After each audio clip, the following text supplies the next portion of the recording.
শিক্ষার্থীরা যখন দল গঠন করতে চায় সেটি কি আপনারা কিভাবে দেখছেন? অনেকেই তো ভালোভাবে দেখছেন না। না, আমি এই জুলাই এই চেতনার সাথে মিলিয়ে এই কথাটা আমি সবসময় বলি, আমার একটা ফিলিংসটা এরকম। আমি মনে করি যে এইটার থেকে যে জন আকাঙ্ক্ষা তৈরি হয়েছে, আমরা যারা রাজনৈতিক দলসমূহ আগের থেকে কাজ করছি, আমরা বোধহয় পুরোপুরি এই চেতনাটাকে সেভাবে রিচ করতে পারিনি, আমরা পৌঁছাতে পারিনি।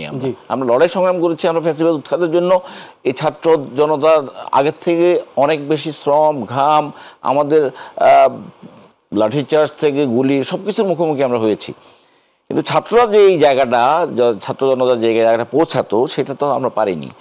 এবং এর মধ্য দিয়ে পুরো জাতির সামনে যে সম্ভাবনাটা তৈরি হইলো, এই সম্ভাবনাটাকে ধারণ করবার জন্য এবং এটিকে এগিয়ে নিয়ে যাওয়ার জন্য এবং আগামী বাংলাদেশ বিনির্মাণ করবার জন্য নতুন চেতনা, নতুন সাহস, নতুন শক্তি, নতুন ব্লাড, এটিকে আমি অ্যাপ্রিসিয়েট করতে চাই। আমি মনে করি যে এটি, হ্যাঁ, একটা কথা যেটি বলতে চাইবো সেটি হচ্ছে যে আমরা অতীতে কিংস পার্টির কথা বারবার শুনি, যে অপবাদটি তাদের ঘাড়েও পড়তে চায়, সেটি থেকে সুরক্ষা দেওয়া দরকার।